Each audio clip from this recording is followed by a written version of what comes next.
What's good, everybody? Welcome back to another episode of your favorite podcast, Eat, Cry, Yap. I'm your host, Kenalia, and I'm so excited to be back with y'all today. Look, y'all, I was going through it, y'all. My normal recording spot has been under freaking maintenance for a few weeks now. And so, we tried a little audio podcast, and I was really liking that, but I was missing this interaction that I get to do with you all through video. And so I'm welcoming y'all into my home this week, sitting here on my couch, and you know what? This feels good. This feels very comfortable, and we might start doing this more often because there's just something about recording in your own home and just talking shit as, I plan to do today that just feels so good and so natural. And so it's so good to be back getting some FaceTime with y'all this week because boy, do we have some things to talk shit about, okay? Just catching y'all up on what's been going on lately. This week has been busy, okay? I think I said in my last podcast that I was going to catch y'all up on how my cousin's surprise went. Y'all, it was a hit. But let me tell you, planning surprises, look, it is no easy feat, okay? I don't know if I want to go into the business of party planning because, child, it's a lot of work.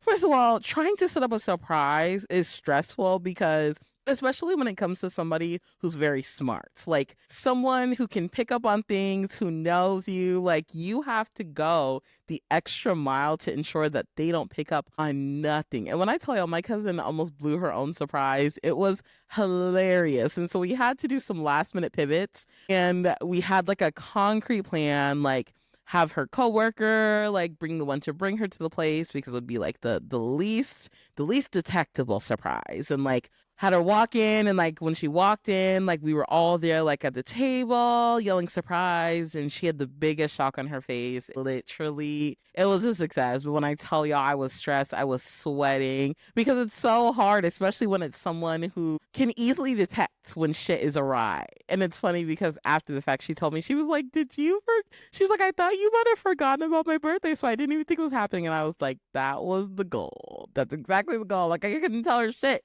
But I really was sticking to the stick because I did not want anyone to ruin the surprise for her. And so surprise went off without a hitch, and it was such a cute birthday celebration for her, and my stress has gone down from that. And we have been special guest is here, my cat Jackson. For those of you who are listening audio only, you might have heard a little jingle jangle on your end, and that was my cat, my 3-year-old cat Jackson. He will be making quite a few appearances on this podcast today, so be prepared. This is going to be a little plug for you to watch the video version of this so you can see his cute little self walking across the screen. Anyways, outside of that, child, I filed my taxes and wanted to throw my laptop after I did that because taxes are a scam. Because what do you mean I owe all this money to the IRS, but millionaires don't have to pay shit? What do you mean I have to do all of this? I'll make this money and I might not even get a return every year. It is such a scam because one thing the government is going to do, they're going to make sure that they get their coin. And they're also going to make sure that you don't make too much coin. And so I was like, damn, do I need to start claiming defendants? Can my cat be claimed as a defendant? Because look, I'm tired of paying money to the IRS. They don't need my money. But we did it. We got it over with, and we're depressed about it. Because where's my coin, IRS? Why are y'all playing with me? I feel like that needs to be an amendment to tax filing processes because the math ain't mathing, and I'm sick and tired of paying taxes. It just makes no sense. The wealthiest people in the world have the money to pay the higher taxes, and yet they get so many tax breaks. And we have a goofy ass president who wants to ensure that keeps happening.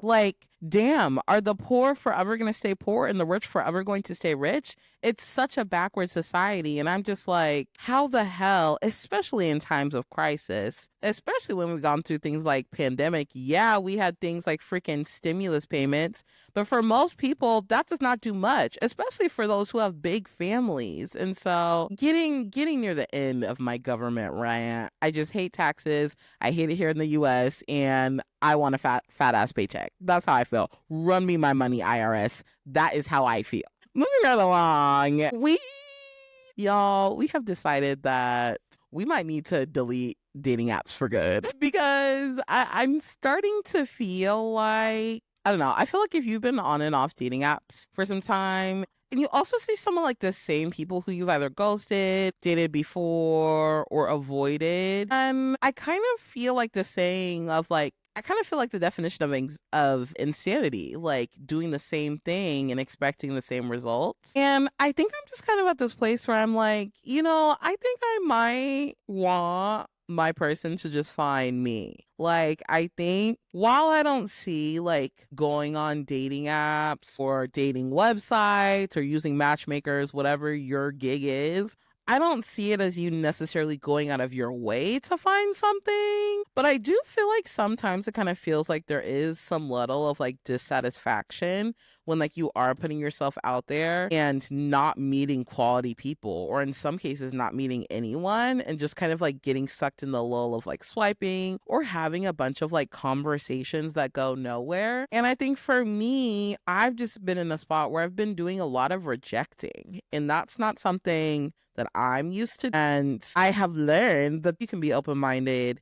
There are a lot of things that like you can find out before you even go on a date with someone. You know what I mean? Like, I think over time, the more you date, the more you get used to vetting people to ultimately determine if it's worth your time meeting up in person or not. Which brings me to a story, actually, because tell me why one of the last conversations I had on Hinge, actually, before I deleted that wretched app. Which, okay, let me sidebar there, because Hinge isn't wretched necessarily. Like, there are some racist practices going on Hinge, which like has probed a lot of lawsuits and stuff. But I feel like being in a predominantly white area, it has shown me the bottom of the trenches of people, which is why I choose not to go on Hinge. So anyways, one day I actually like found and matched with a guy who was of color on Hinge. And he was one of those people who like respond like every 3 days. And so like that kind of annoyed me. So I'm like, what was the point of matching with me if like you're not even gonna have a conversation, you know? And maybe like a few responses in, he was like, so when are we meeting up?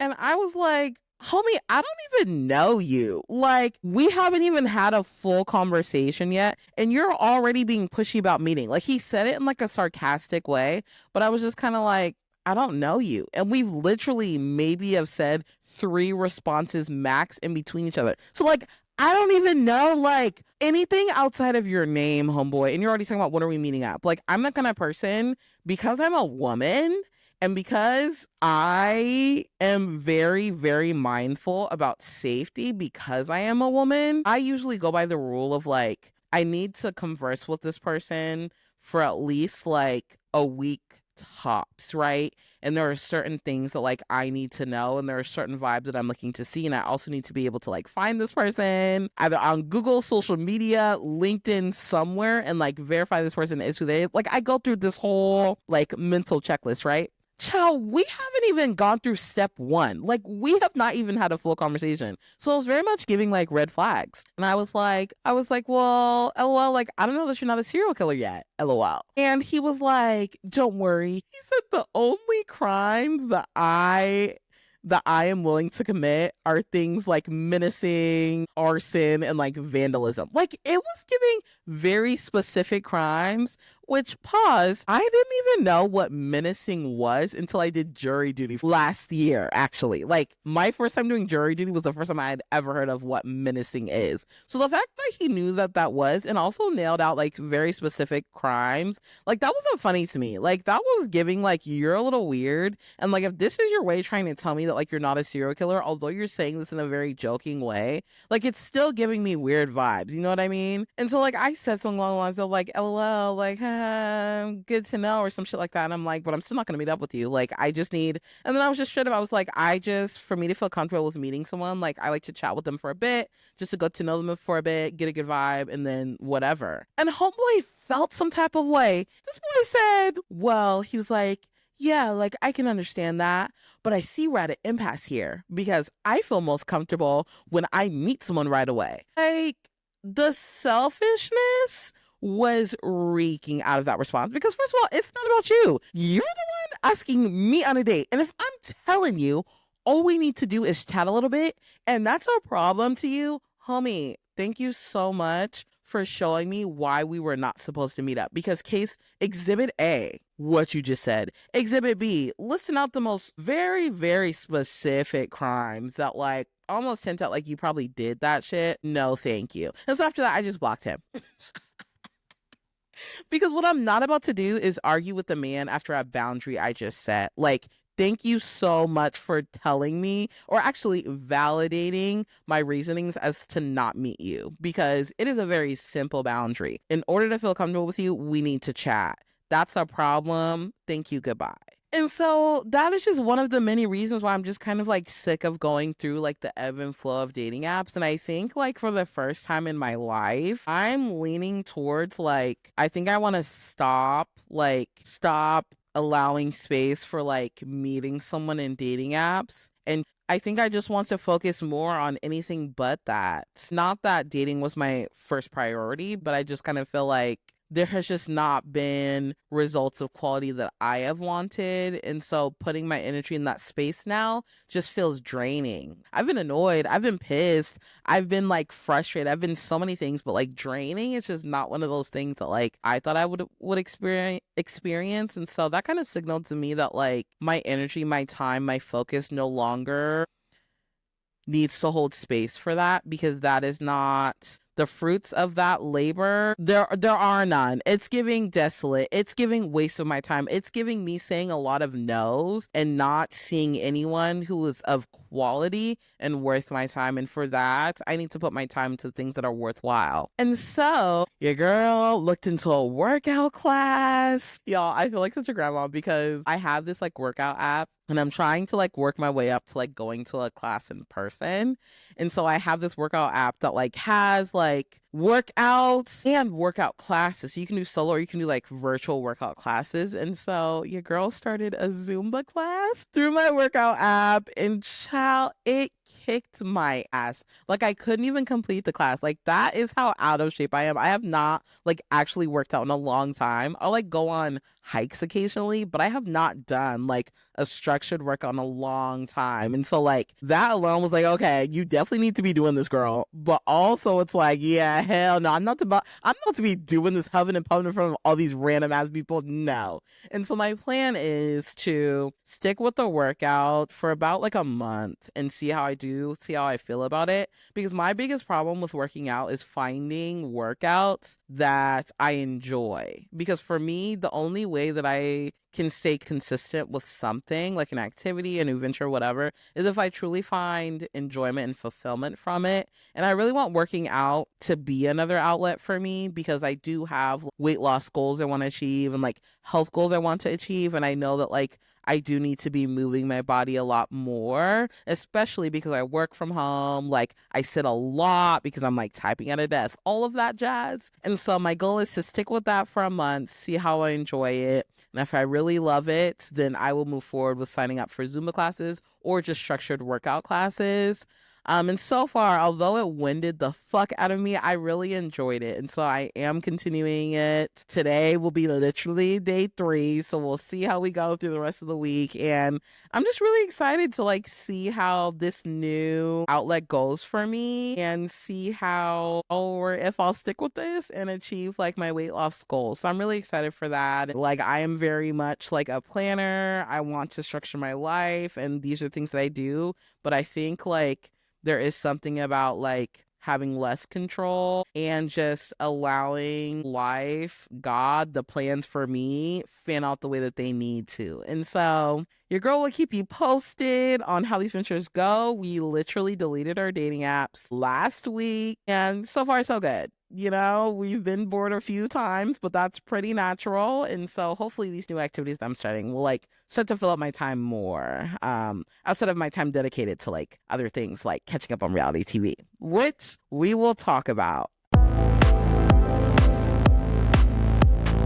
All right, y'all. So if you have not been watching Love is Blind, you gonna want to go ahead and skip this episode skip the rest of this episode if you do not want any spoilers, because today we are going to be talking about the Love is Blind reunion, which, spoiler alert, was the most entertaining episode of the entire season, which I shook about, to be honest, because going through the season, y'all, I'm gonna be honest, I was not confident that your girl would want to finish the season because it was not giving from start to finish. Like, the storylines seemed quite vanilla. There was not diversity in this cast outside of one Black couple. There also were just not enough stories that I felt like the audience could really resonate to, which has been really that is a commonality among seasons, which is that the audience finds someone to relate to. Like, they can see themselves in a relationship,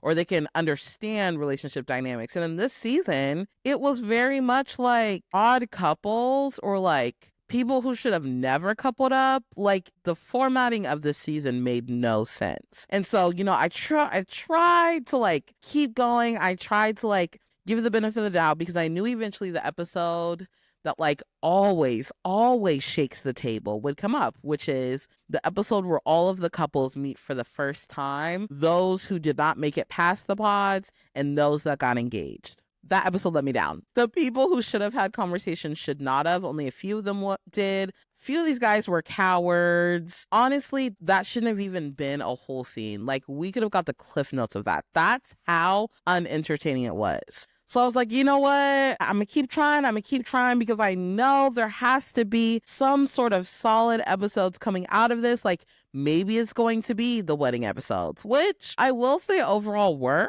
because there was only one couple who ended up getting married. So for that, it's like there is something to be said about this season's casting, because so many people were casted for this season, and yet only one couple was successful. I blame producers for that. I blame the recruiters for that, because what do you mean out of a city that is more diverse than what you all have shown? These were the best. These were the cream of the crop options? Hell nah. And the one couple that got married was honestly, towards the middle of the season, the least likely couple who people thought would get engaged. Because of what? Instagram gate. Homegirl thought that her man's was whole not there for the right reasons. And so the fact that Taylor and Daniel got engaged really blew my mind, because to be honest, watching their dynamic in the previous episodes, for some reason I kind of felt like Daniel was like more into Taylor than Taylor was into him. Like, I didn't really get strong relationship vibes out of them. I do think editing plays a role in how we're seeing things, but not necessarily what we're seeing all of the time. It's kind of a 50-50 dance in my opinion. And so I will say, though, their wedding was beautiful. Like, his sister, who has a disability, she played the piano and sung that Elvis song. What is it called? I Can't Help Falling in Love with You. I think that's the title of the song. Like, was beautiful, a beautiful entrance. Their vows were very heartfelt. Definitely made sense why they got married at that point, and definitely showed me that like there were a lot of things that we didn't see. Everybody else either broke up or was a no at the wedding days. And so it was clear to me that, look, the producers are seeing people's feedback. They know that people are not enjoying the season. And so they are going to have to make this reunion great in order to save this season. Honestly, they did a decent job. I have to say, Nick and Vanessa did not disappoint me on this reunion. And this is the first reunion out of many where I am saying that for the first time. The questions that were asked on point. And I noticed that Nick did more of the question asking in this reunion than any other one. If y'all remember, in past reunions, Vanessa was asking a lot of questions, and she was catching a lot of flack for her interview style, for the questions she asked. And I was like, oh, this was very intentional. Like, y'all made sure that Nick was the one asking more questions so that he could be taken off of Vanessa. But the questions asked were really good. For example, there was a time when he asked a question to Homeboy with skateboy hair, he asked a question to Joey. They were talking to Joey and Monica about the beef with the sister because they had just like walked through the clip where Joey and Monica are talking to his sister, and you can see that like there's tension and like she's saying her quote unquote harsh opinions about Joey and how she thinks that like homeboy is actually a pause. Not Jax is over. Okay, for those of y'all listening audio only, Jax is in the corner of my frame cleaning himself. I love that so much. Okay, anyways, not me losing my train of thought. Nick called out a very valid point, which was, do you not think that her sister was valid for sharing her concerns because she could probably sense that you might not have been ready for marriage and she wanted to protect her sister? Could that have been the case? And Joey was like, yeah, I guess that's fair, because all in all, Joey and Monica did not get married. And a major reason why is because Joey's ass wasn't ready. Monica never knew how he felt. They had never said that I love you. Joey claims the first time he heard her say I love you was at the freaking altar, and they never got where they wanted to go physically. It was giving Joey was not comfortable. And so all in all, it was giving like they were not meant to be, as well as Joey ended up being a villain of the season because come to find out, Joey slid into some girls' DMs from the season. And who are you wondering's DMs he slid into? Madison. Of all people, Madison. This blew me. And this is where I think I have an unpopular opinion, because the DM in question came after the night where all of the couples met for the first time at the bar towards the end of the season. So we're talking the couples who did not get engaged, all of those people who did not get engaged or get past the pods, and all the engaged couples, all the couples that broke up, etc. Apparently, allegedly, Joey DM'd Madison, and Madison's POV is that he was being flirty by saying that he loved her pink hair and wished that he could have talked to her more. Like the way she said it was like, he said that he loved my pink hair and wished that he could have talked to me more, and was very like pissed that he did that. Joey's explanation was that he reached out just being friendly and said to her that he liked her pink hair and like he wished that they could have chatted. Now, in my opinion, I don't think that's a bad thing, especially because all of these people have formed some sort of friendship, relationship, etc. in the past. Joey and Madison did not get very far. And so, in my opinion, a guy reaching out to someone who they know and saying, complimenting their hair and saying that they wish they could have chatted more, I don't objectively see that being bad. However, you bring in Monica's perspective, which is she couldn't even tell if homeboy liked her. He wasn't giving her the attention and affirmation she needed. And so he DMs one of the other attractive women in the pods and says that, hell yeah, I would think what Monica thought. I would think that was inappropriate. I would be wondering why did you DM her? Joey tells Monica that Madison actually DM'd him and that she was coming on to him. Like, very much scapegoating and very much removing responsibility from himself to be respectful to Monica. And so those things all came up during the reunion and completely changed the image that I think most people had of Joey, because he was giving a very fun-loving, skater boy kind of guy, very friendly, very much seemed like he was down for Monica. So to find out that he was actually exhibiting some fuckboy traits as well as some avoidant traits was shocking. And so they basically like resolved their issue. Like it very much came to like an agree to disagree standpoint. And I thought like all of the points that needed to be touched on were. And so Nick and Vanessa, that was point one for that. Point two for Nick and Vanessa for me were Virginia and Devin's conversation. Now, the last we saw of Virginia and Devin prior to the reunion was their wedding episode. And in their wedding episode, Virginia ended up saying no. We didn't know why at the altar exactly. All she said was emotionally, by the way, is that she's just not ready. Devin's response shocked me. Homeboy cried. Like, I mean, shoulders moving, hands on eyes, like giving a little weep. It's giving a little weepy. You know what I mean? And that shocked me because, in my opinion, Devin and Virginia never gave. They were, what's the word I'm looking for? That they ever moved past surface level. Like, I always got surface level vibes. You would get her baby voice just asking him questions, he'd answered it, and whenever she'd be like, do you want to hear more? Is there anything more you want to know about me? He would never answer. It'd be like, no, not right now. Like, seemed very avoidant in that way. And so in my opinion, I'm like, okay, are they having these conversations off camera? Like, where are these conversations having? Because there's ain't no way you can tell me these two are ready to get married when they've been surfaced this whole time. And honestly, the deepest we saw them, in my opinion, was in the pods, and end up being right, because towards the end of the episode, they show Virginia in her confessional and they're asking her essentially why.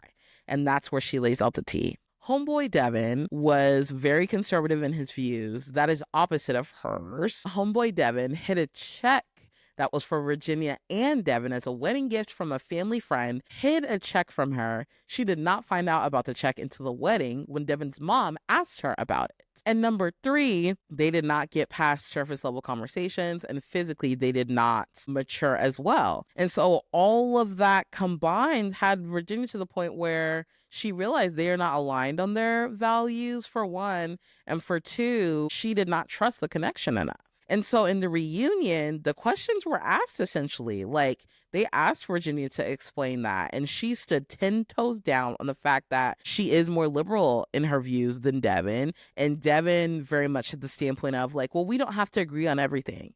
Now, look, I feel like that line of thought is very dangerous, because when it comes to marriage, in my opinion, in my humble opinion, I feel that not being aligned on values is a major red flag in a long-term relationship. Why? Because that will always be a hurdle for your relationship. That will also be a hurdle if you have children. That will confuse your children if your views are conflicting, as well as how to teach your children how to navigate life. And so the fact that Devin had that very traditional mindset also signaled to most viewers that like they would not be a solid match. And Virginia was like physically uncomfortable when that conversation was happening. And so essentially they were kind of like hashing that out, as well as Devin's claims that they talked a lot after the show and realized that they weren't a good match and that their communication was false, or their communication was not healthy.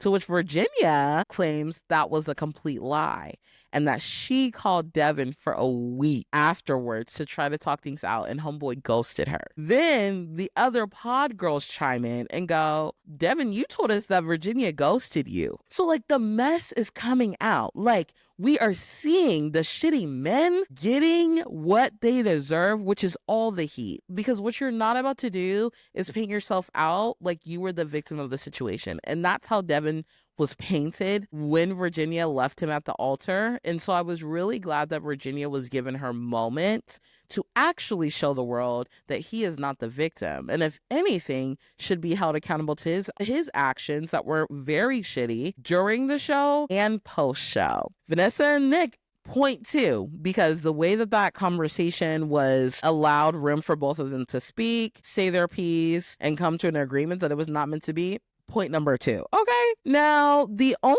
other highlight that I felt like was important to know was the conversation between Alex, Madison, and Meg, and what is his name? Mason. Because this was a love triangle that turned into a drama quadrant. Essentially, you have Alex, who was dating Madison, right?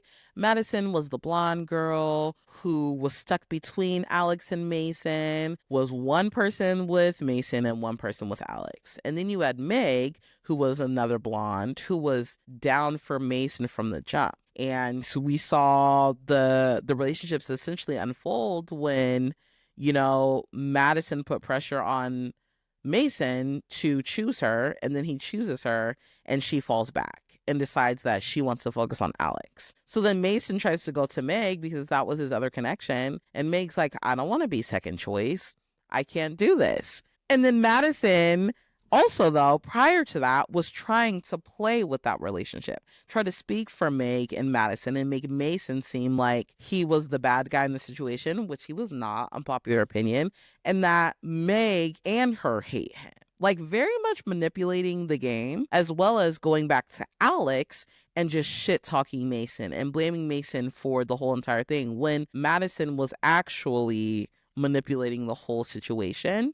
And so that arose. during the reunion. And Madison tried to come with receipts and she pulled them out of her armpits. Now, like, I've seen a lot of things on reality TV, but that was a first. I don't know if I would have made that move, especially considering her receipts were ill and void, baby. They were not receipts. They were giving notes because, and not even like solid notes, like not even the cliff notes. They were giving random notes pulled out of here, there, and everywhere to try to concoct a narrative that was so false. And she looked dumb. However, I will say Alex was sweating when that happened. So to further explain, Madison claimed that Alex was not the good guy he portrayed himself to be, and he was actually not sticking up for Mason. She claimed that he actually was not besties with him and was actually talking shit about Meg and Mason to sort of dethrone the whole narrative around Madison being the toxic woman and the men being the victims, the good guy, etc. And so she pulls out receipts of her text messages with Alex, and they gave us nothing. Like, she told us that, like, those receipts were going to reveal that Alex was actually talking shit and never stood up for Mason, when in reality they were some of the most normal texts you will ever see. However, Alex's reaction to her, it gave like he didn't know what to say. Like, he kind of hesitated to respond, and for that I was like, so were you talking shit elsewhere? Because in my opinion, if someone is claiming you did something and you did not, that would be an easy no. That would be an easy, like, response to have. And instead, he hesitated almost as if, like, there was some truth there. And so that was the first time where I kind of questioned, like, the validity of Alex's claims just because he seemed so truthful most of the time. Madison's defensiveness the whole time in the reunion really bothered me because she really tried to paint the image of, like, she really tried to make this a women's rights issue, and I did not feel it was that, because at the end of the day, she did manipulate the situation. She tried to control Mason's accessibility to Meg because Madison did not want Mason, but she wanted Mason to want her. And so it seemed like if she did not want him, she did not want anyone else to want him, and she didn't want him to want anybody else, which feels manipulative. And then with Alex, she tried to control how Alex should feel about the situation by talking shit about Mason and expecting Alex to do the same when he was actually friends with Mason. And so she had a problem with that. And then they break up. Madison claims that after they left the pods, that her and Alex saw each other in the airport, and that he wanted to like date and like get back together, and that she was firm on like, we just broke up, I don't want this. And so at the reunion, for all we know, that was the first time that they had seen each other since. And it was still very much giving that like there's not good blood there. And honestly, there was never a resolution with that situation. And to be honest, I don't think there should have been, because it truly was a his word against her word against her word against his word. And so I was glad that Megan clocked her for her manipulative behavior. But all in all, I feel like a lot of the audience is probed to side with Madison because she made it a women's rights issue instead of holding herself accountable to her poor behavior, which I didn't really see enough of. And so I wasn't really flattered with that. All in all, those were the biggest highlights of the reunion, outside of one very specific portion that threw, I think, everyone off. Now, if you remember, slight detour, if you remember the last reunion, AD and Marshall were brought back as some of the Love is Blind alums in last season of the reunion. Like, they were on the couch, like, just giving reactions. Out of like nowhere, they bring out AD and her new man's Ollie. Well, new to us because they've been dating for a long time now.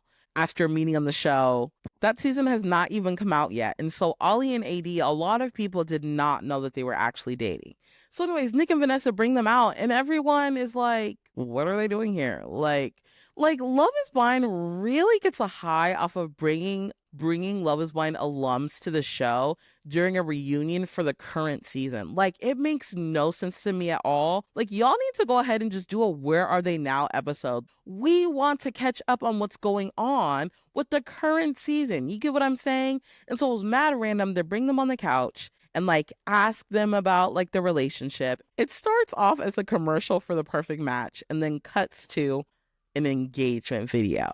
and they show Ollie walking AD down this like sand hill, and there's a big setup, and he asks her to be his wife. Now, look, first of all, I will say I'm so happy for AD.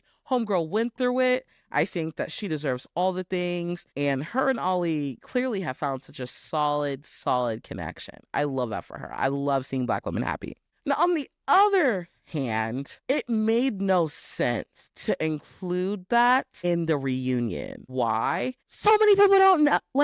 People don't know that they were dating. Only people who are nosy, who be in the blogs, who be following, zooming in on AD shit, knew that they were dating. Also, people who stay inept at rumors and stuff, like reality TV rumors that come up. And so, to much of the audience's surprise, it was so shocking that they got engaged, and two, that they were dating. Not having the context of their relationship, their story together, all of that is just kind of well, I'm happy for you, but how did this happen? Because the last time we saw Ollie, which was on his season of UK, he was not giving the best partner. And so it also raises questions to has Ollie grown? What happened between his season and now to where he's getting engaged again? How is Demi doing in the UK? Is Homegirl shaking?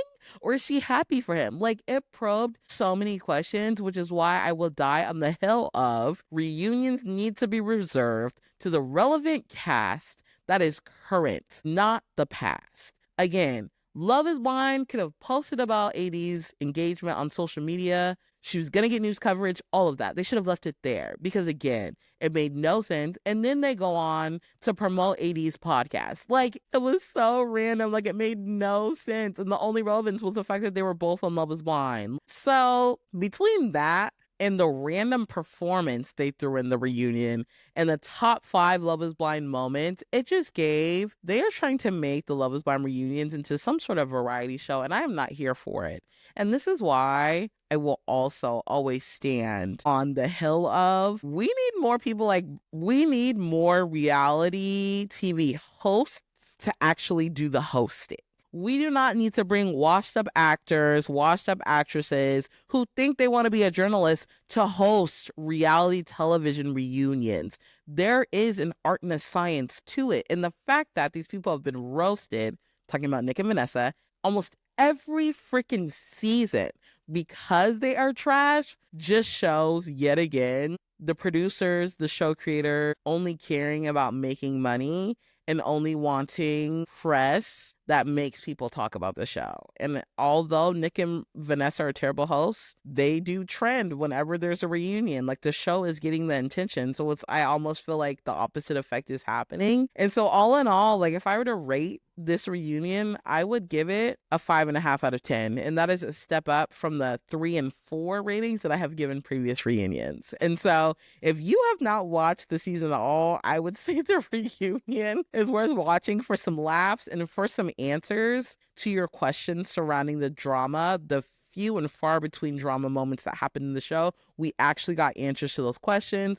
We actually saw some people get held to the fire for their shitty behavior. And for that, I would say it's successful for a trash season. Well, that's all for this week, y'all. I am so curious to hear what y'all's thoughts are on this season, these characters. Did you watch the reunion? What were y'all thoughts? Did y'all think that Nick and Vanessa did better? Y'all know what to do. Go ahead and head over to my Instagram, EY_podcast, and follow if you are not already. Drop your thoughts on this season, the reunion, and do y'all think that Love is Blind should do another season? Because it's not giving a good track record across the last few seasons. So I'm curious to hear what y'all's thoughts are. All right, y'all. Be safe. Be kind to each other. And I'll see y'all next week. Bye.